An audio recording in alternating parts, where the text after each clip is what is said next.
Lucky, నువ్వు గెలికింది నన్ను మాత్రమే కాదు, సీఎం ని, హోమ్ మినిస్టర్ ని, పోలీసుల్ని, మొత్తం గవర్నమెంట్ నే గెలికా. जान लेने के बाद आज स्पेशल प्रिविलेज मांगे तो ये सरकार में नहीं मिलने वाले.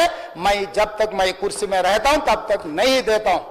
तो ఏమైంది అధ్యక్ష? తన కాలు పోయిందా, కన్ను పోయిందా, చేయి పోయిందా, ఏమైనా కిడ్నీలు దెబ్బతిన్నా, ఏమైంది? అరెస్ట్ చేసినప్పుడు ఇంటికి పోతే పోలీసు వాళ్ళ మీద దుర్భాషణ ఆడిండు. వాళ్ళని గంట చేసి ఇంత తిప్పుకున్నాడు. ఆయన ఛాయ రాకుండా వాళ్ళని చుట్టూ ఇంకా ఇల్లంతా తిప్పుకున్నాడు. ఇక్కడ కూడా మిస్బిహేవ్ చేసిండు.